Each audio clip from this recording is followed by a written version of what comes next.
सभी का warm welcome है वाईटी और इंग्लिश ट्यूटर पे। आपके सामने खुली हुई है टाइम मैगजीन। टाइम मैगजीन से एक आर्टिकल को लेके आज की क्लास में कवर करेंगे। आर्टिकल का नाम है बिगर देन बायस। ये आर्टिकल लिखा हुआ है एआई पे यानी आर्टिफिशियल इंटेलिजेंस पे। कैसे आर्टिफिशियल इंटेलिजेंस बहुत ज़्यादा इंटेलिजेंट होने के बाद में डिस्ट्रक्टिव यानी कि विनाशकारी हो सकती है, इस चीज़ पे लिखा हुआ है। मुझे तो बहुत इंटरेस्टिंग लगा, आप भी पढ़ के देखना। ये आपका क्विज है आज का, 5-6 क्वेश्चंस हैं। इस आर्टिकल में जो भी सीखोगे, grammar, structures, vocabulary, everything will be covered in this quiz. इसका सोल्यूशन दूंगा क्लास के लास्ट में। अभी क्लास को शुरू करते हैं, आइए कुछ नया सीखते हैं।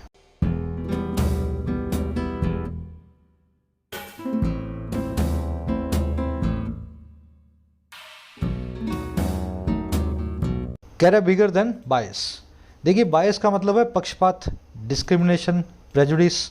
अपनी सोसाइटी में देखो, अपने आसपास कोई गरीब है, कोई अमीर है, कोई मोटा है, कोई तगड़ा है, कोई काला है, कोई गोरा है, कोई सुंदर है, कोई अगली है। तो ये सब पक्षपात है, डिस्क्रिमिनेशन है, एक दूसरे के साथ में इनइक्वालिटी के साइंस है। कह रहा है इन साइंस से भी, इन पक्षपात की चीज़ों से भी बड़ा कुछ होने वाला है, बिगर देन बायस। तो जिन चीज़ों से हम परेशान हैं ना, हो सकता है आने वाले टाइम में आर्टिफिशियल इंटेलिजेंस उन चीज़ों को भी बड़ी फॉर्म में आपके सामने ले आए। चलो अब इसके टाइटल पैराग्राफ को देखेंगे, क्या कहना चाह रहा है ये इन डिटेल। कह रहा है if artificial intelligence is trained on data from the real world then who loses out when that data reflects systemic injustices. कह रहा है अगर आर्टिफिशियल इंटेलिजेंस कंप्यूटर प्रोग्राम्स जो खुद सोचने की क्षमता रखते हैं, किसी काम को करने की ताकत रखते हैं, कह रहे जब ऐसे आर्टिफिशियल इंटेलिजेंस को आप ट्रेन करते हो उस डेटा पे, उस इंफॉर्मेशन पे जो रियल वर्ल्ड से आप उठा रहे हो, हमारी दुनिया से उठा रहे हो, कह रहा अगर ऐसे उसको आप ट्रेन करोगे ना, तो ये बताओ कौन अंत में हारेगा। Who loses out. Lose out का मतलब होता है अंत में हारना।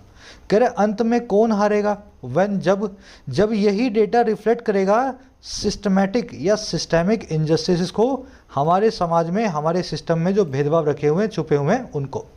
तो आपको रियल वर्ल्ड के ऊपर आर्टिफिशियल इंटेलिजेंस को बेस नहीं करवाना है। रियल दुनिया बहुत अगली है, उसमें बहुत सारे बायसनेस हैं। अगर उन्हीं डिस्क्रिमिनेशन को कंप्यूटर को भी सिखा दिया तो कंप्यूटर तो उनको भी और बड़ा कर सकता है। समझ रहे हो ना, मैं आपको आसान भाषा में समझाने की कोशिश कर रहा हूँ। आगे डिटेल में आप पूरी कहानी तो समझ ही लोगे। आर्टिफिशियल इंटेलिजेंस आप जानते हैं क्या होती है। इसकी वर्ब है इज ट्रेंड, पैसिव वॉइस में। हु की वर्ब है लूज आउट। देखिए, लूज का मतलब होता है हारना और लूज आउट का मतलब भी होता है हारना, लेकिन इसमें आउट क्यों लगा है। लूज आउट का मतलब होता है किसी कंपटीशन में, किसी रेस में अल्टीमेटली हारना। अंत में जो हारता है ना, वो लूज आउट करता है। आई बात समझ में। तो लूज आउट मतलब अंत में हारना। डेटा की वर्ब है रिफ्लेक्ट्स। डेटा आपके एसएससी और बैंकिंग एग्जाम्स के हिसाब से प्लूरल नाउन है। इसके आगे दैट ना लगाएंगे, आप लगाएंगे दोस। डेटा इज प्लूरल, इसकी वर्ब भी प्लूरल होती है, रिफ्लेक्ट, है ना। Datum data, bacterium bacteria, podium podia, याद है ना कॉन्सेप्ट सारे। तो डेटा टेक्निकली प्लूरल वर्ब लेता है। चलो, अमेरिकन न्यूज़पेपर है, अमेरिकन मैगजीन है, इसको माफ़ किया। आगे बढ़ते हैं। सिस्टेमिक मतलब सिस्टम से रिलेटेड। फटाफट से एक लाइक और एक शेयर दे दो वीडियो को, क्लास को, ताकि सभी स्टूडेंट्स तक पहुँचे और टीचर को भी मोटिवेशन मिले। चैनल को सब्सक्राइब कर लो। अब एक काम करते हैं, इस आर्टिकल की सारी वोकैब मैं आपको दिखा देता हूँ ताकि आप इसको सिस्टमेटिकली पढ़ते जाओ। उसी के साथ अपनी तैयारी को, एग्जाम प्रिपरेशन को बूस्ट देने के लिए आप मुझे ज्वाइन कर सकते हैं वाईटी एप्लीकेशन पे। आपकी अपनी एप्लीकेशन है, कमेंट सेक्शन में लिंक रखा है, जाके डाउनलोड करो। सारे मेरे कोर्सेज आपको ऐप पे मिल जाएंगे जो मैं खुद बनाता हूँ, खुद ही आपको पढ़ाता हूँ। जैसे राइटिंग स्किल्स का कोर्स है, बिल्कुल बेसिक से आपको लिखना सिखा रहा हूँ। हज़ारों लोग सीख भी चुके हैं, आप भी फ़ायदा ले सकते हो। इंग्लिश में कैसे लिखना है, इस कोर्स में बेसिक्स के एडवांस तक हम कवर करते हैं। इसी के साथ साथ बैंकिंग का कोर्स भी अवेलेबल है। बैंकिंग के सारे एग्जाम्स का इंग्लिश का सिलेबस इसमें कवर करते हैं, प्रीलिम्स, मेंस, क्लरिकल और पीओ। इसको भी आप ज्वाइन कर सकते हैं 450 में। एसएससी का कोर्स भी अवेलेबल है, अभी अभी लॉन्च किया है। सारे एसएससी एग्जाम्स का प्रीलिम्स, मेंस इसमें आ जाएगा। अभी मेंस है ना आपके नज़दीक, फ़ायदा ले सकते हो आप कोर्सेज़ का। कमेंट सेक्शन में ऐप का लिंक है, जाके डाउनलोड करो। कोई भी क्वेरी हो ऐप से रिलेटेड, ये नंबर है, इस पर व्हाट्सअप करो। साथ ही ऐप पे पेड के साथ में बहुत सारा फ्री कंटेंट भी है, आप उसका भी फ़ायदा ले सकते हैं। चलो आ जाओ वोकैब शीट पे। ज़्यादा वर्ड्स नहीं है अपने पास आज, पुराने वर्ड्स हैं। ल्यूक्रेटिव, वैनगार्ड, एक वर्ड है डिसाइसिव, कल ही शायद किया था हमने, और एक नया वर्ड मैंने ऐड कर दिया है, परपेचुएट। ठीक है। ये वोकैब शीट आपको डिटेल में सारे वर्ड्स का मीनिंग, उन पे बने हुए सेंटेंसेस, सिनोनिम्स, एंटोनिम्स रोज देती है अपडेट होकर के। इसको जाओ और टेलीग्राम ग्रुप से डाउनलोड कर लो, ये अपना ग्रुप है, टेलीग्राम पे सर्च करो, ठीक है। चलो सारे वर्ड्स देख लेते हैं। ल्यूक्रेटिव क्या होता है भाई? सिंपल सा वर्ड है। ल्यूक्रेटिव मतलब प्रॉफिटेबल, ऐसी चीज़ जिसमें से कुछ फ़ायदा निकले वो ल्यूक्रेटिव है। जैसे ल्यूक्रेटिव स्टडीज़ वो स्टडीज़ हैं जिन स्टडीज़ में आप कुछ सीखते हो, है ना। होपफुली आप इस क्लास में भी कुछ सीखोगे, तो ये ल्यूक्रेटिव क्लास हो सकती है आपके लिए। तो ल्यूक्रेटिव मतलब productive. IT industry in India offers very lucrative jobs. India की आईटी इंडस्ट्री जो है बहुत ही प्रॉफिटेबल, बहुत ही प्रोडक्टिव, बहुत ही वेल पेड जॉब्स को ऑफर करती है ना। मतलब अच्छी अच्छी जॉब्स आपको मिलती है, लाखों में आपकी मंथली सैलरी होती है आईटी इंडस्ट्री में। चलो ल्यूक्रेटिव वर्ड हो गया, आर्टिकल में आएगा आज के। फिर एक वर्ड है वैनगार्ड, ये मैंने आपको बताया हुआ है, वो वाली वैन में जिसमें गार्ड बैठे होते हैं और जो सबसे आगे चलती है। क्यों चलती है? सुरक्षा करने के लिए। तो वैन गार्ड आर्मी की उस बटालियन को बोलते हैं जो सबसे आगे आर्मी की जो बटालियन की जो सबसे आगे की टुकड़ी होती है ना, पूरी आर्मी को जो लीड करती है उसको बोलते हैं वैन गार्ड। गार्ड बैठे हैं कुछ वैन में और सबसे आगे चल रहे हैं। वैन गार्ड को आप पायनियर भी बोलते हैं, फोर फ्रंट भी बोलते हैं, लीडिंग एज भी बोलते हैं, कटिंग एज भी बोलते हैं। और इसके लिए एक और अच्छा वर्ड है अवेंट ग्रेट। थोड़ा सा नया वर्ड होगा आपके लिए, 2-4 बार देखोगे तो दिमाग में बैठ जाएगा। अव्वल दर्जे की चीज़ अवेंट ग्रेट, है ना। अव्वल दर्जे की चीज़ avant garde. Google and Meta are in the vanguard of our technology front. Google और जो मेटा हैं, ये दो कंपनियां हैं, गूगल और मेटा। मेटा मतलब फेसबुक। कह रहे दोनों कंपनियां ये लीडिंग पोजीशन में है, वैनगार्ड में है हमारी टेक्नोलॉजी के मोर्चे की, टेक्नोलॉजी फ्रंट की। तो ये वर्ड आज आप आर्टिकल में देखेंगे, फोर फ्रंट, इसका सिनोनिम आर्टिकल में आएगा, है ना। साथ में सारे वर्ड्स देख लिया करो, vanguard, pioneer, cutting edge, avant garde और फोर फ्रंट, एक ही बात है। चलो डिसाइसिव 2-3 बार कर चुके हैं इसी वीक में। जिससे डिसीजन निकले, हिंदी बोलते हैं निर्णायक, है ना। कंक्लूसिव, क्रिटिकल, मोमेंटस या फेटफुल कहलाता है decisive. The government must take a decisive action on population control. सरकार को एक निर्णायक एक्शन, कदम उठाना चाहिए पॉपुलेशन कंट्रोल पे।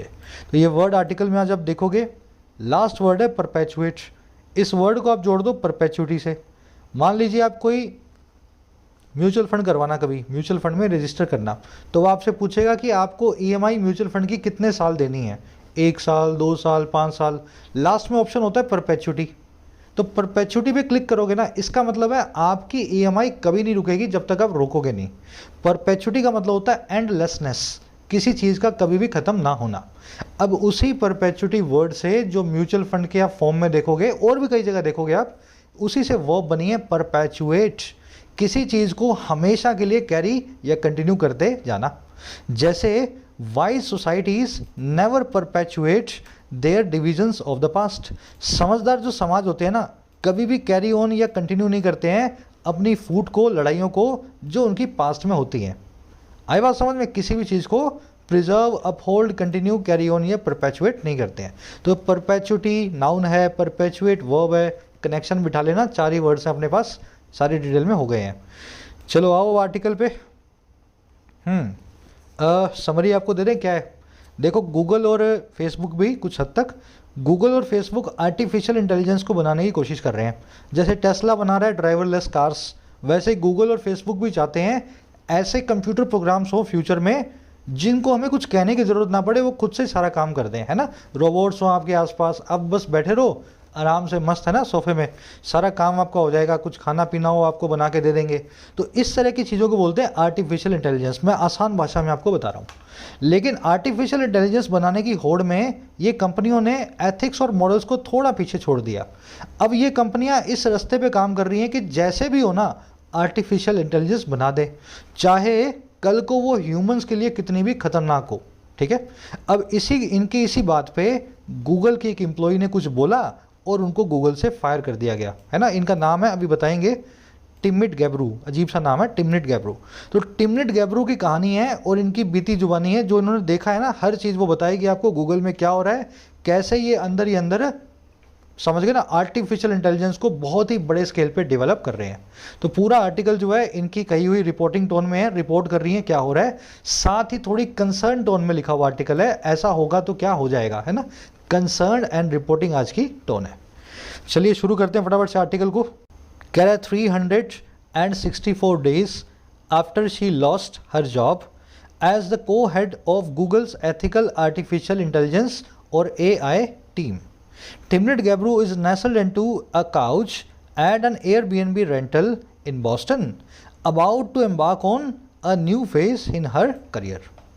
कहानी बता रहा है इनकी, कह रहे 364 दिनों के बाद, 364 डेज के बाद, एक साल होने से एक दिन पहले है ना, 365 दिन से एक दिन कम। कह रहे और किस चीज़ के भाई, जब इन्होंने खोया अपनी जॉब को, अपनी नौकरी को। अच्छा, किस डेजिग्नेशन पे, एज लगा के बता रहा है, को लीड के तौर पे गूगल की इस टीम के, एथिकल आर्टिफिशियल इंटेलिजेंस टीम। कह रहे इस नौकरी को खोने के 364 दिन बाद हुआ क्या। कह रहे जब टिमनिट गैब्रू से टाइम की जो है टीम मिलने गई, तो टिमनिट गैब्रू जो है ना, वो नेस्ल्ड इनटू थी एक सोफे में। नेस्ल्ड इनटू क्या होता है, एकदम गोल गोल होना, अपने पाँवों को, अपने घुटनों को अपनी छाती पे लगा लेना, है ना, एकदम डरे हुए होते हो आप, बेचारे से जब फील कर रहे हो तो नेस्ल इनटू होते हो, जैसे छोटा बच्चा होता है। तो टिमनिट गैब्रू एक छोटे बच्चे की तरह डरी हुई थी एक काउच के अंदर, और कहाँ पे, एक एयरबीएनबी रेंटल में। अब ये एयरबीएनबी क्या होता है ये आप देख लेना, मतलब समझा नहीं पाऊंगा मैं आपको, ये ऐसा समझ लो एक होटल चैन है, वैसे होटल चैन है नहीं ये। तो ये एक होटल था, एयरबीएनबी का रेंटल होटल बोलते हैं। वहाँ पे एक सोफे के अंदर पड़ी हुई थी, बच्चे की तरह डुबकी हुई थी, और कहाँ पे, बॉस्टन नाम की सिटी में, अमेरिका की। और कह रहे कब, ये जब उससे पहले जब ये एम्बार्क ऑन करने वाली थी, शुरू करने वाली थी, स्टार्ट करने वाली थी एक नए फेज़ को, एक नए दौर को अपने करियर में। तो एक साल से कोई जॉब नहीं है इनके पास, जॉब छोड़ चुके हैं, बहुत बड़ी जॉब थी इनके पास गूगल में, अब वो जॉब चली गई है। एक साल के बाद जब टाइम की टीम इनसे मिलने गई, टाइम मैगजीन की, तो ये सोफे में दुबकी हुई थी और नया करियर शुरू करने का सोच रही थी।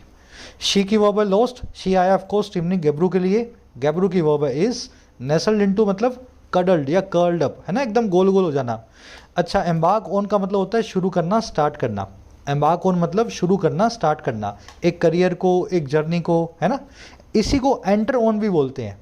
अगर आप एंटर वाला कॉन्सेप्ट मेरे साथ कर चुके हो तो आपको अच्छे से आता होगा। She entered on a new career and she embarked on a new career, एक ही बात है, नया करियर शुरू किया। चलो, अब ये एंटर वाला मीनिंग मैंने आपको समझा दिया। अब फटाफट आपसे सवाल है, एंटर के साथ में ऑन लगाया तो इसका मतलब हो गया शुरू करना, लेकिन अगर मैं इनटू लगा दूं या फिर एंटर के साथ में मैं कोई प्रीपोजिशन लगाऊं ही ना, तब एंटर के क्या मीनिंग होते हैं।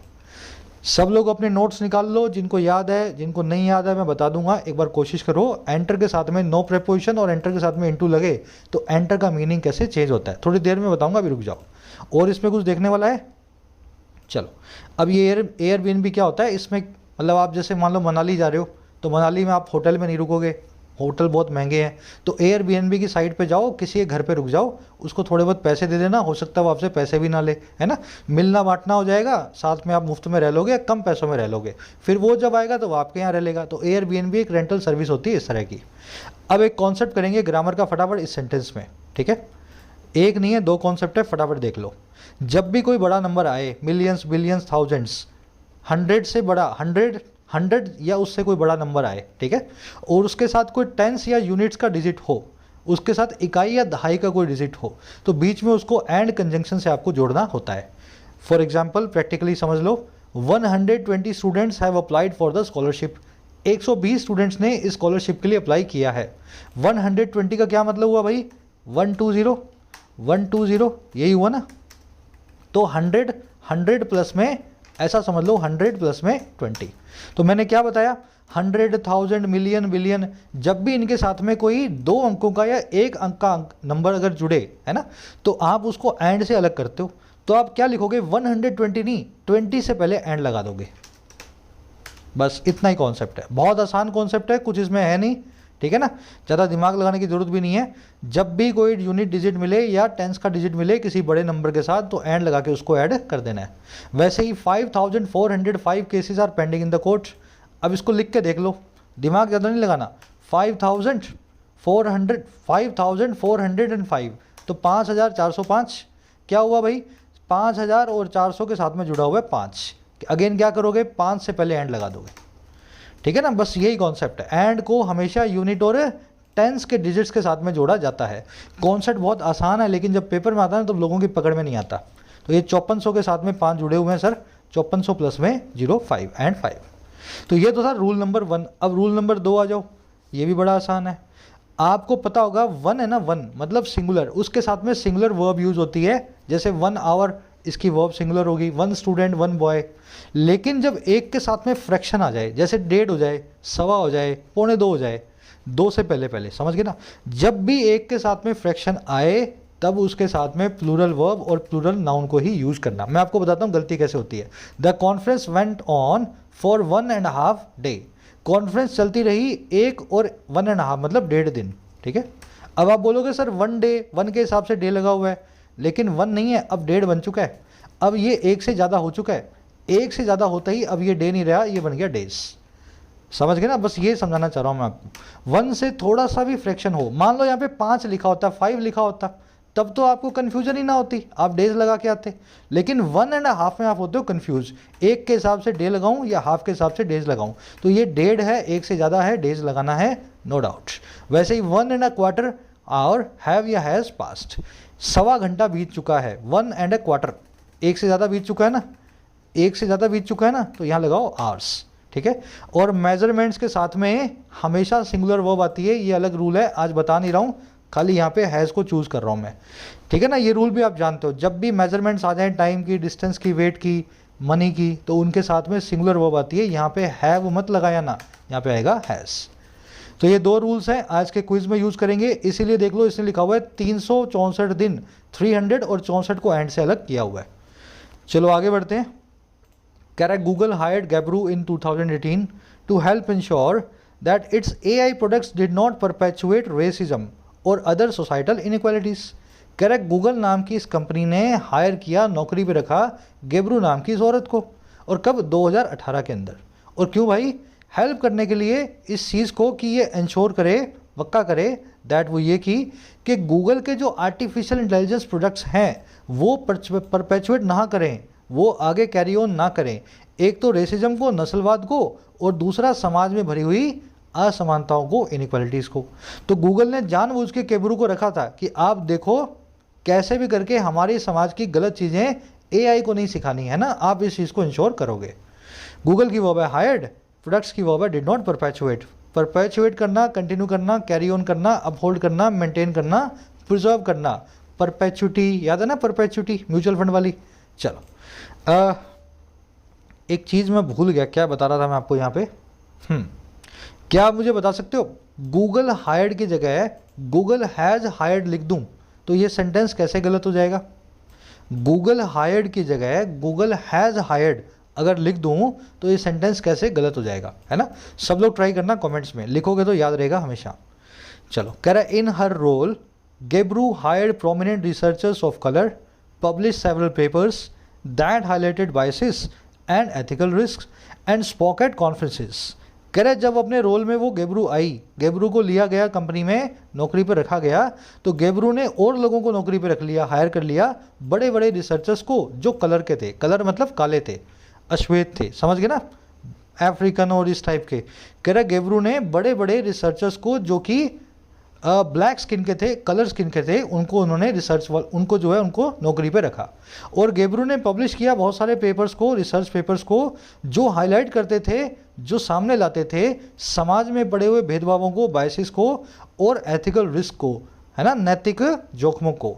और गैब्रू ने तीसरा काम ये किया, इन्होंने कई कॉन्फ्रेंसेस में बोला भी, कई जगह इन्होंने अपने भाषण या स्पीचेस भी दिए। तो गैब्रू ने कई सारे काम किए। पहला काम किया हायर्ड, दूसरा काम किया पब्लिश्ड, तीसरा काम किया स्पोक। तीनों पास इनडेफिनिट टेंस में है। प्रोमिनेंट मतलब बड़े बड़े, इन्फ्लुएंशियल, है ना, प्रीएमिनेंट भी बोलते हैं इसको। ऑफ कलर मतलब काले रंग के। दैट की होगा हाईलाइटेड, दैट आया पेपर्स के लिए। पेपर्स प्लूरल नाउन है, सेवरल पेपर्स, इसलिए इसकी वो है हाईलाइटेड, ठीक है। चलो अब सवाल था आपका सर ये एम्बार्क होने के बाद जो आपने पूछा था वो क्या होता है। एंटर इनटू का मतलब होता है to get into a contract with somebody, to get into a contract और डिस्कशन विद समबडी, ठीक है ना। और एंटर के साथ में जब आप कोई प्रेपोजिशन ना लगाएं तो इसका मतलब है you are physically entering somewhere. अगर आप एंटर के साथ में कोई प्रेपोजिशन ना लगाए ना तो आप बोल दें, जैसे मैं बोल रहा हूँ आई एंटर्ड द हाउस, मैं घर में घुस गया।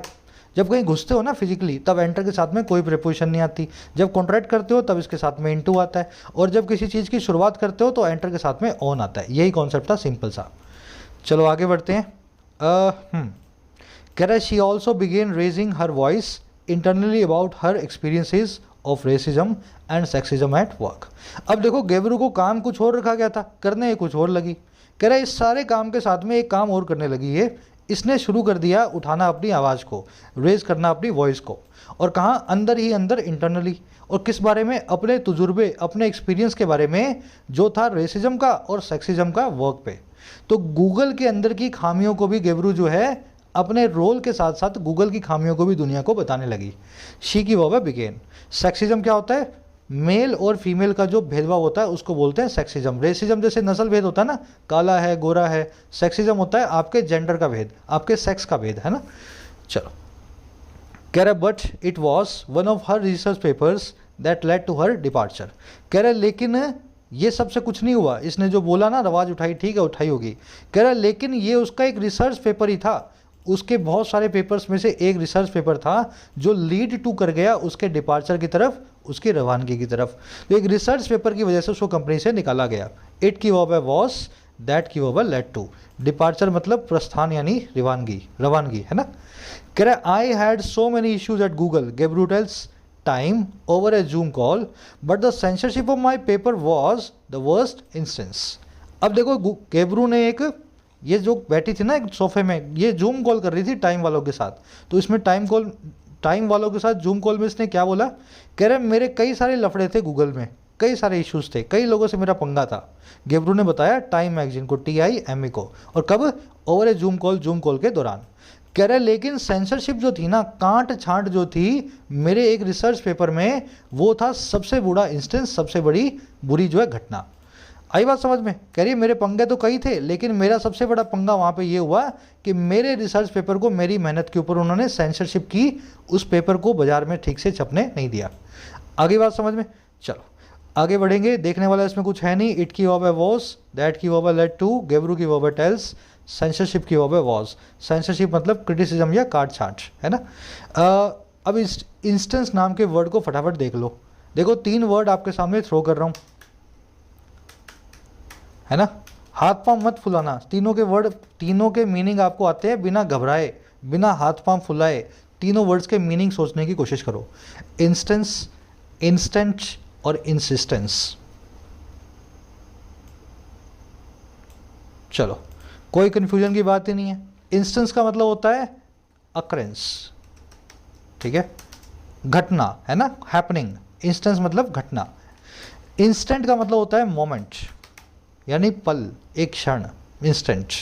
और इंसिस्टेंस का मतलब होता है किसी का फोर्स। ये वर्ड बना है इंसिस्टेंस जो है इंसिस्ट नाम की वर्ब से। जब आप किसी को इंसिस्ट करते हो ना, यार नहीं यार मेरी हेल्प करे यार, है ना, इंसिस्ट करते हो, फोर्स करते हो, उसी फोर्स को हम अपने नाउन फॉर्म में बोलते हैं इंसिस्टेंस। तो मोमेंट के लिए इंस्टेंट, किसी घटना के लिए इंस्टेंस, और किसी को दबाव डालते हो तो उसके लिए इंसिस्टेंस। 3 वर्ड्स हैं अलग अलग। आगे बढ़े, स्क्रीनशॉट ले लो, यही क्वेश्चंस एग्जाम में बनेंगे, वहाँ पे सर खुजाओगे आप, सर ने कुछ बताया था मैं भूल गया, है ना। चलो बढ़े आगे। जो लोग क्लास में रेगुलर रहते हैं वही फ़ायदा ले सकते हैं इन सब चीज़ों का। 1 दिन या 2 दिन में कुछ नहीं सीखोगे। कह रहा है in that fateful paper Gebru and her co authors question the ethics of large language AI models which seek to understand and reproduce human language. अब बताएगा वो पेपर में था क्या जिससे गूगल हो गया परेशान। कह रहा है उस निर्णायक पेपर में, फेटफुल, डिसाइसिव, क्रिटिकल और मोमेंटस रिसर्च पेपर में हुआ क्या भाई? कंक्लूसिव पेपर में ये हुआ कि गेब्रू और इसके जो को ऑथर थे, उस पेपर को लिखने वाले थे, उन्होंने सवाल खड़ा कर दिया, क्वेश्चन कर दिया एथिक्स पे, मॉरल्स पे, नैतिकता पे, वैल्यूज़ पे, लार्ज लैंग्वेज AI मॉडल्स की, AI के ऐसे मॉडल्स की, ऐसे सॉफ्टवेयर्स की जो बड़े स्केल पे लैंग्वेज को बनाने की कोशिश कर रहे हैं। कह रहा है वो कौन से मॉडल्स हैं? जो कोशिश कर रहे हैं कि वो अंडरस्टैंड करें और रिप्रोड्यूस करें ह्यूमन लैंग्वेज को, वो अच्छे से समझें और फिर से बनाएं, बोलने लगे ह्यूमन लैंग्वेज को। तो सबसे पहला काम क्या होगा? AI आपसे बातचीत करेगा। अब वो बातचीत करेगा तो कंप्यूटर की तरह नहीं, जैसे मैं आपसे कर रहा हूँ, तो उसके लिए पहले उसको लैंग्वेज सीखनी पड़ेगी और फिर उस लैंग्वेज को वो रिप्रोड्यूस करेगा, उसको कॉपी करेगा। तो ऐसे मॉडल्स के अंदर कुछ खामियां थी जिस पेपर में इन खामियों पे सवाल उठाए गए थे। आई बात समझ में? गेब्रू ऑथर्स की वर्ब है क्वेश्चन, विच की वर्ब है सीक। विच आया मॉडल्स के लिए, बड़े बड़े सॉफ्टवेयर्स के लिए। सीख कर रहे थे, समझने कोशिश कर रहे थे, समझने की, टू अंडरस्टैंड। और विच सीक एंड विच रिप्रोड्यूस, अच्छा, रिप्रोड्यूस यहाँ पे वर्ब नहीं है, एक्चुअल में रिप्रोड्यूस है ना, इन्फिनेटिव है। Which seek to understand and which seek to reproduce, एक तो वो समझने की कोशिश कर रहे थे और एक रिप्रोड्यूस यानी कॉपी करने की कोशिश कर रहे थे। समझ गए? एथिक्स मतलब मोरल, नैतिकता, आपके वैल्यूज। अब बताएगा इसमें क्या क्या खामियां क्या थी, क्या सवाल उठाए। Correct, Google is a world leader in AI research and industry forecast to contribute $15.7 trillion to the global economy by 2030 according to counting firm PwC। कह रहा है गूगल जो है एक वर्ल्ड लीडर है एआई रिसर्च के अंदर, दुनिया में सबसे आगे है, एवंथ ग्रेड है, पायोनियर है। कह रहा है एक ऐसी इंडस्ट्री है ये एआई रिसर्च की इंडस्ट्री जो फोरकास्ट है, जिसकी भविष्यवाणी हो चुकी है कि ये भागीदारी देगी, कंट्रीब्यूट करेगी इतने डॉलर को, और कहाँ पे, ग्लोबल इकोनॉमी में, वैश्विक अर्थव्यवस्था में, और कब तक, सन 2030 तक। और किसके हिसाब से, इनके हिसाब से, according to accounting firm PwC के, प्राइस वाटर हाउस कूपर इसका पूरा नाम होता है शायद, है ना, देख लेना। PwC एक अकाउंटिंग फर्म है, दुनिया में 3-4 अकाउंटिंग फर्म्स है, उनमें से एक है। तो ये है इसका कहना, गूगल जो है इतना सारा कुछ कंट्रीब्यूट करने वाला है आने वाले टाइम में एआई के दम पे। गूगल की वर्ब है इस, प्राइवेट कंपनी के नाम के आगे, फॉर प्रॉफिट कंपनी के नाम के आगे कभी भी द को ना लगाएं। कंट्रीब्यूट के हमेशा आगे साथ में आता है टू, जहाँ भी आप कंट्रीब्यूट करते हो ना वहाँ पे टू लगा के बताते हो। जैसे I can contribute to your project, you can contribute to our fund, है ना, जहाँ भी भागीदारी दोगे कंट्रीब्यूट टू। चलो, अब ये फोरकास्ट वर्ड है ना, ये एक एडजेक्टिव है, एक इंडस्ट्री जो फोरकास्ट हो चुकी है, पास्ट पार्टिसिपल एडजेक्टिव है। और फोरकास्ट एक ऐसा वर्ड है जिसकी V1 V2 V3 सेम नहीं होती।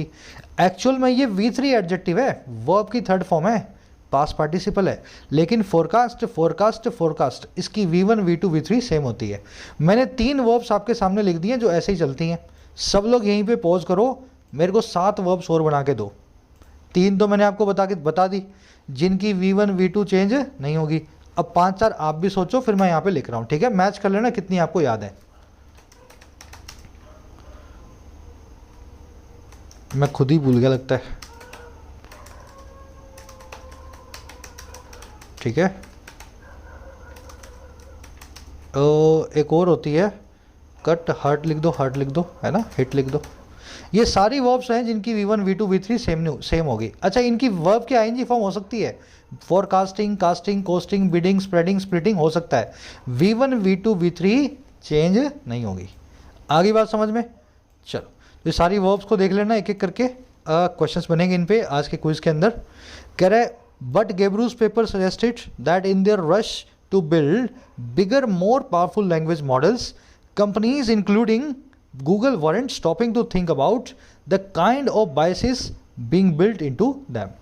Biases that could entrench existing inequalities rather than help solve them. कह रहा अब दिक्कत क्या हुई भाई, गूगल ये सब काम करेगा हमें पता है, कोई बात नहीं।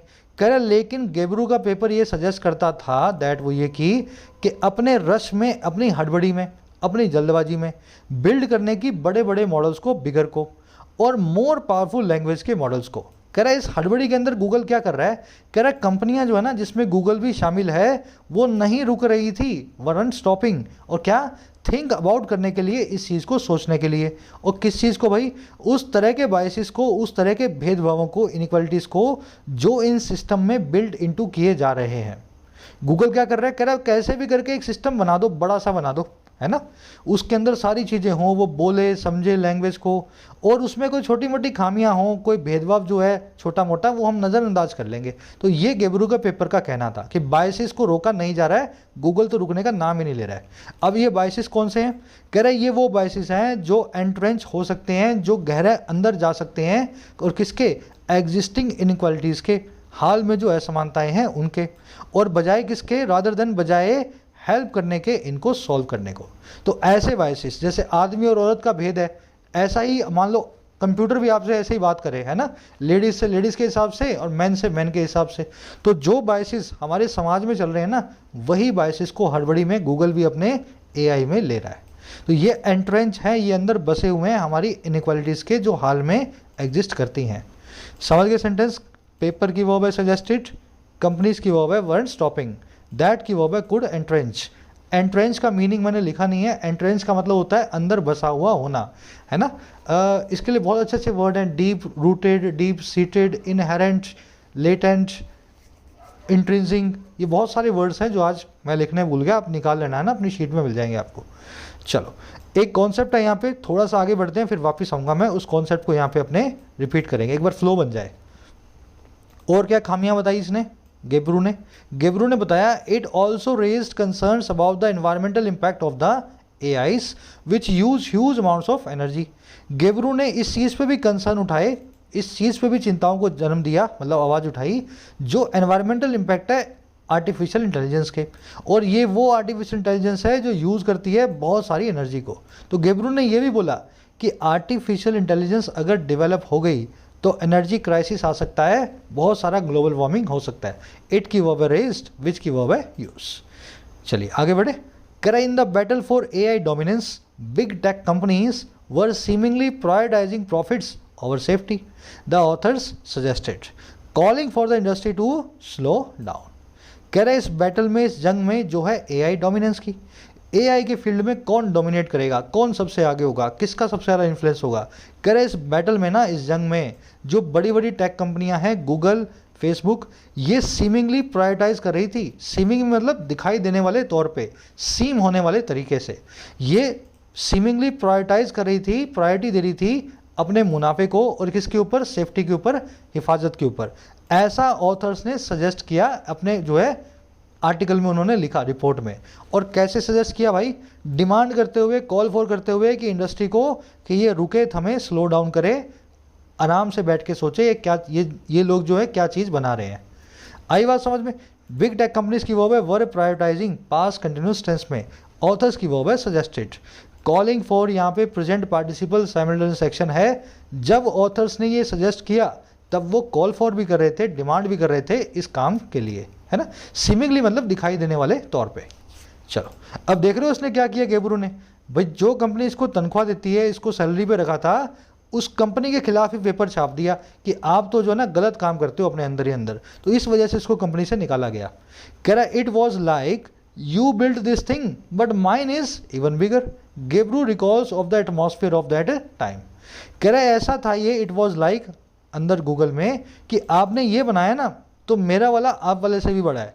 तो गेब्रू ये चीज़ है ना रिकॉल करती है, याद करती है उस एटमॉस्फेयर को, उस एनवायरनमेंट को, उस वक्त जो गूगल में इन्होंने देखा। तो हर आदमी, हर गूगल का एम्प्लॉय चाह रहा था कैसे भी करके बड़े से बड़ा सिस्टम बनाए, सॉफ्टवेयर बनाए, चाहे वो गलत काम ही करता हो, हमें उससे मतलब नहीं है। इट की वर्ब है वॉज, यू की वर्ब है बिल्ड, माइन की वर्ब है इज, गेब्रू की वर्ब है रिकॉल। रिकॉल का मतलब होता है याद करना, किसी चीज़ के बारे में, समझ गए ना, रिमेंबर करना। चलो कह रहा when you have that attitude you are obviously not thinking about ethics. कह रही है जब आपके पास ये एटीट्यूड होता है, गेब्रू कहना है, जब इस मनोस्थिति से आप काम करते हो, ऑब्वियसली आप लोगों के और एथिक्स के बारे में नहीं सोच रहे हो, अब अपने बारे में ही सोच रहे हो। तो इसकी प्रॉब्लम थी गूगल के साथ ये। यू की वर्ब है हैव, योर की, यू की वर्ब है यहाँ पे आर थिंकिंग। तो यू और आर को कॉन्ट्रैक्टेड फॉर्म में लिख दिया योर, है ना, यू प्लस में are is equal to your. देख लेना है कॉन्ट्रैक्टेड फॉर्म कैसे होती है, यू कॉमा ऊपर अपॉस्ट्रोफी आर, है ना, योर। चलो आ जाओ नेक्स्ट पैराग्राफ पे, सेकंड लास्ट है, 2-4 लाइनें बची हैं इसकी। कह रहा है गेब्रूज departure from Google set off a firestorm in the AI world. कह रहा है जैसे गेब्रू ने बम फोड़ा, इसकी जो गेब्रू की डिपार्चर हुई गूगल से, गूगल ने इसको टाटा बाय बाय किया, इस चीज़ ने सेट ऑफ कर दिया, ट्रिगर कर दिया एक बहुत कंट्रोवर्सी को, बड़ी सारी फायर स्टॉर्म को, आग के तूफान को एआई वर्ल्ड के अंदर। सारे एआई एक्सपर्ट्स जो है ना गूगल से गुस्सा हो गए कि आपने गेब्रू को नौकरी से निकाला, तो निकाला कैसे। डिपार्चर की वर्ब है सेट ऑफ। सेट ऑफ का मतलब होता है ट्रिगर करना, किसी चीज़ को उकसाना, शुरू करना। फायर स्टॉर्म का मतलब होता है आग के तूफान जैसी कंट्रोवर्सी, है ना। फायर स्टॉर्म का मतलब होता है बड़ी कंट्रोवर्सी, जैसे आग का तूफान होता है ना, इतनी बड़ी। चलो अब ये सेट ऑफ वर्ड है ना, इसका 2 मीनिंग है। पहला तो मैंने आपको बता दिया ट्रिगर करना, set off A controversy, set of an alarm, set of a, समझ गए ना, डिजास्टर।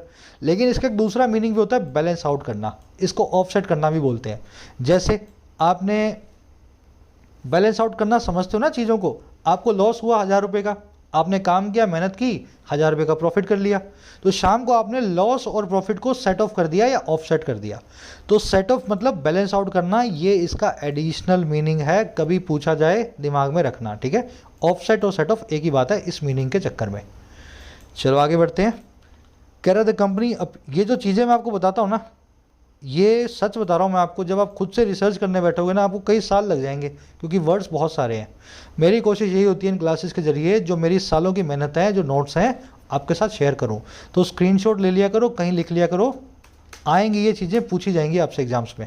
मुझसे पूछी गई है तो आपका भी नंबर आएगा, है ना।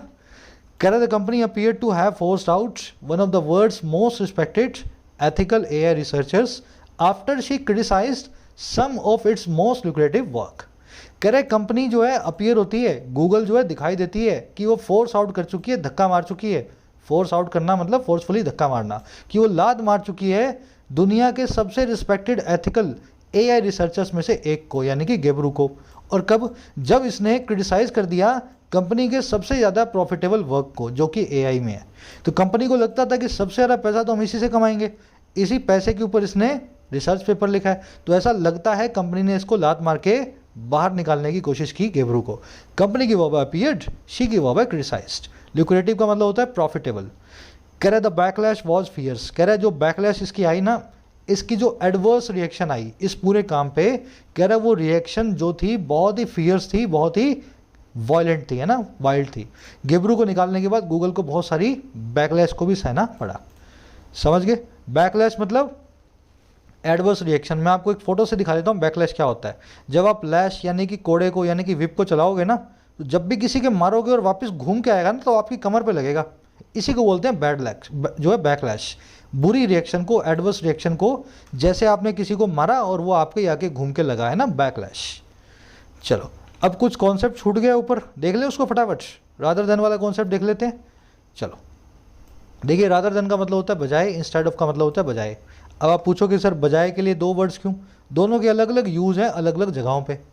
अगर बजाय के आगे नाउन या वर्ब की आईएनजी फॉर्म यूज़ करनी हो तो इंस्टेड ऑफ को यूज़ करें, और अगर बेस फॉर्म को यूज़ करना हो तब रादर देन को यूज़ करें। ठीक है, बेस फॉर्म आएगी तो रादर देन, इंस्टेड ऑफ आएगा तो नाउन या वर्ब की आईएनजी फॉर्म। दोनों का मतलब है बजाय। जैसे rather than sitting idle fit people prefer to exercise. बजाय खाली बैठने के, सिट आइडल करने के, फिट लोग जो होते हैं वो एक्सरसाइज करना प्रेफर करते हैं। अब देखो बजाय किस किस चीज़ में हो रहा है? एक्सरसाइज करने और सिट बैठने के, यानी कि सिटिंग करने के। ये जो वाला एक्शन है ये है इन्फिनेटिव में। यहाँ पे भी आपको इन्फिनेटिव यूज़ करना चाहिए, और रादर देन के साथ में तो वैसे भी वर्ब की बेस फॉर्म आती है। तो यहाँ लिखो सिट आइडल। ठीक है, ये एरर में कम आता है और इंप्रूवमेंट में ज़्यादा आता है ये वाला कॉन्सेप्ट। तो रादर देन सिटिंग आइडल नहीं, rather than sit idle fit people prefer to exercise. वैसे ही rather than buy a new car he is considering to invest his savings in a mutual fund. बजाय नई car खरीदने के वो consider कर रहा है कि इन्वेस्ट करे अपने सेविंग्स को, बचत को, एक म्यूचुअल फंड में। अब यहाँ पे देखो रादर देन के साथ में बाय आ रहा है, आप बोलोगे सेंटेंस ठीक है, लेकिन ध्यान दे लेना कंसीडर वर्ब अपने बाद में टू इन्फिनेटिव नहीं लेती। कंसीडर वर्ब अपने बाद में वर्ब की आईएनजी फॉर्म लेती है। इस कॉन्सेप्ट को आप जानते हो, कंसीडर, डिनाई, अवॉइड, है ना। यहाँ पे आएगा इन्वेस्टिंग। अब जैसे ही यहाँ इन्वेस्टिंग लगा तो यहाँ आना चाहिए बाइंग। कंपैरिजन तो दोनों में हो रहा है, खरीदना और इन्वेस्ट करने में कंपैरिजन हो रहा है ना। तो रादर देन के साथ में आप वर्ब की आईएनजी फॉर्म लगा नहीं सकते, सेंटेंस बदल गया, यहाँ आएगा इंस्टेड ऑफ। बस कुछ रट्टा वट्टा नहीं मारना, आपको तो ये समझ लेना सेंटेंस की रिक्वायरमेंट क्या है, किन दोनों चीज़ों में कंपैरिजन हो रहा है। अगर वर्ब की आईएनजी फॉर्म लगानी है तो इंस्टेड ऑफ लगाऊंगा, अगर नाउन लगाना है तो इंस्टेड ऑफ लगाऊंगा, अगर वर्ब की बेस फॉर्म आएगी तो मैं लगाऊंगा रादर देन। बस इतना सा कॉन्सेप्ट है। चलो आगे बढ़े। लास्ट पैराग्राफ है। कह रहा the dispute didn't raise concerns about whether corporate behemoths like Google's parent Alphabet could be trusted to ensure this technology benefited humanity and not just their bottom lines। कह रहा है इस डिस्प्यूट ने सिर्फ इस कंसर्न्स को रेज नहीं किया, इन चिंताओं को नहीं उठाया। अबाउट किस बारे में भाई? हाँ या ना, कि कॉर्पोरेट भीमत जो हैं, भीमत का मतलब होता है जायंट्स, टाइटन्स, बड़ी बड़ी कंपनियां, है ना, कोलोसल जो कंपनियां होती हैं। कह रहे बड़े बड़े कॉर्पोरेट जायंट्स जो हैं, जैसे गूगल की पेरेंट अल्फाबेट है, गूगल की पेरेंट कंपनी का नाम है अल्फाबेट।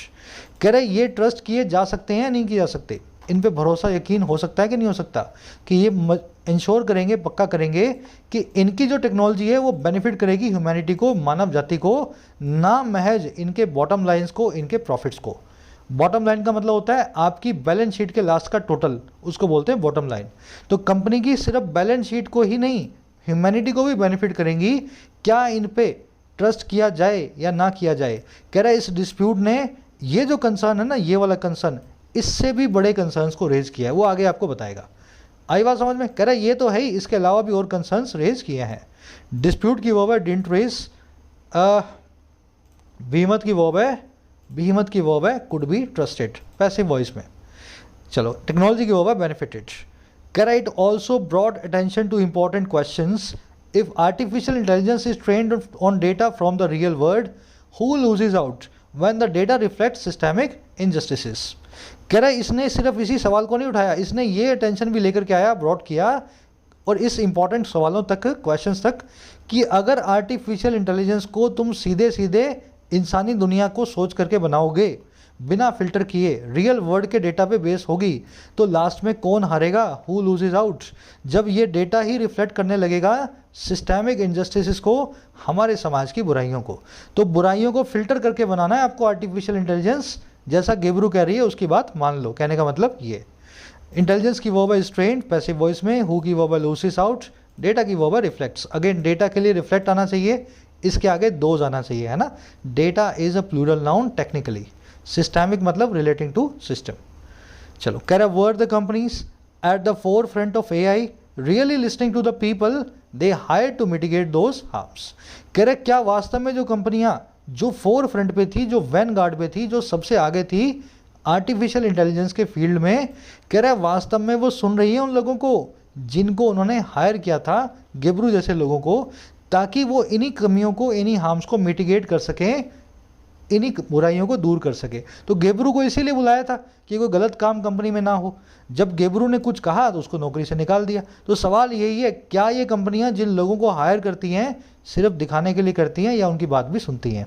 कंपनीज की वर्ब है वर लिसनिंग टू, क्वेश्चन वाला सेंटेंस है इंट्रोगेटिव, इसलिए हेल्पिंग वर्ब सब्जेक्ट से पहले आई है और मेन वर्ब सब्जेक्ट के बाद आई है ना। कंपनीज वर लिसनिंग, तो वर कंपनीज लिसनिंग। लिसन के बाद में हमेशा टू आएगा, जिसकी भी बात सुन रहे हो, listen to somebody, listen to something.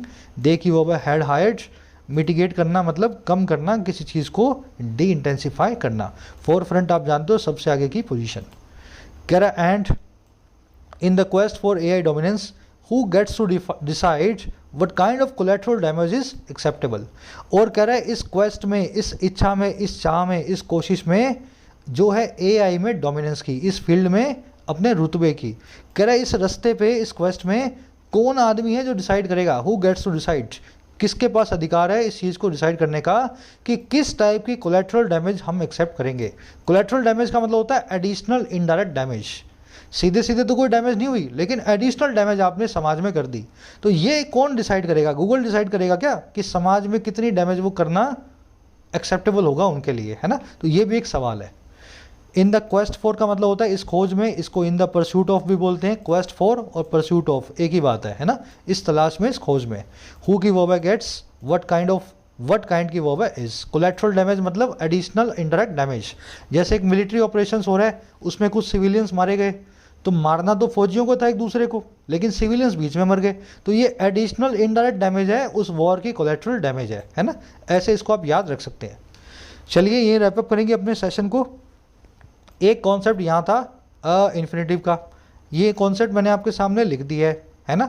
यहाँ पे मुझे परफेक्ट इन्फिनेटिव यूज़ करना था, ये कॉन्सेप्ट कई बार करवा चुका हूँ। आज की क्लास लंबी हो रही है, लेकिन आज के क्विज में इस कॉन्सेप्ट पे मैंने क्वेश्चंस रखे हुए हैं, तो मैं आपके सामने सही कर रहा हूँ, देख लेना और कॉन्सेप्ट को अपने नोट्स वाली डायरी में से निकालो और फिर से एक बार रिवाइज कर लो, ठीक है।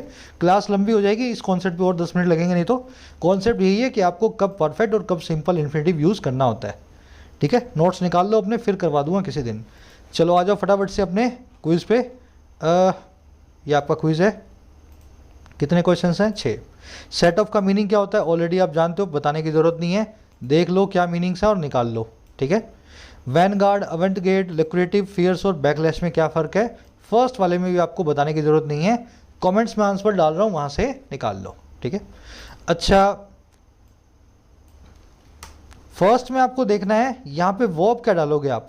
अलोंग विद को जब यूज़ कर लेते हैं, including, along with, as well as, है ना, ये कॉन्सेप्ट कई बार किया हुआ है, आज के आर्टिकल में था शायद, मैं बताना भूल गया आपको। तो along with, as well as, including, जब इन वर्ड्स को यूज़ करते हैं तो सब्जेक्ट पे क्या प्रभाव पड़ता है और सब्जेक्ट की कैसी वर्ब होती है। मैं हिंट के साथ में आंसर डाल रहा हूँ, फर्स्ट कमेंट में जाके निकाल लेना। यूएस की वर्ब को यहाँ पे सिंगुलर रखोगे या प्लूरल रखोगे, आपको ये चेक करना है, ठीक है। सेकंड वाले में आपको, थर्ड वाले में बताना है रादर देन और इंस्टेड ऑफ में से क्या लगाओगे। इस वर्ड के बिना पे आप बता सकते हो कौन सा वर्ड लगेगा, वो आप चेक कर लेना। फोर्थ वाले में आपको बताना है कौन सा इन्फिनेटिव यूज़ किया जाए, सिंपल या परफेक्ट इन्फिनेटिव। 2+ में है प्लस V3 यूज़ करें, प्लस 2+ में बेस फॉर्म यूज़ करें, दोनों में से क्या यूज़ करें। और लास्ट वाले में आपको बताना है कोस्ट वर्ब कैसे काम करती है, इसकी V1 V2 V3 कैसे चलती है। जैसे चलती है वो सो फार को देख के सही टेंस को आपको यूज़ करना है। सो फार आप जानते हो ना, इंडेफिनिट परफेक्ट टेंस को यूज़ करवाता है, तो परफेक्ट टेंस में कोस्ट वर्ड को कैसे आप यूज़ करोगे, V1 V2 V3 इसकी कैसे चेंज करोगे। पांचों 6 क्वेश्चंस के आंसर हिंट्स के साथ में इसी वीडियो के फर्स्ट कमेंट में है। अभी जाओ लिंक कमेंट में, पिंड कमेंट में आंसर्स रखे हुए हैं, जाके चेक करो। आउट ऑफ 6 कितने मार्क्स मिले ज़रूर से बताना। एक लाइक और एक शेयर सेशन को ज़रूर से दें। कोर्सेज अपने अवेलेबल हैं ऐप पे, अफोर्डेबल कोर्सेज है, मैं खुद बनाता हूँ, आपको पता ही है। SSC बैंकिंग और UPSC राइटिंग स्किल्स अगर सीखना हो, इंग्लिश में आना हो, आप मुझे ज्वाइन कर सकते हैं। ऐप को डाउनलोड करें और कोई भी क्वेरी हो रिलेटिंग टू ऐप इस नंबर पे व्हाट्सअप करें, आपको रिप्लाई मिल जाएगा। चलिए, अंटिल देन साइनिंग आउट।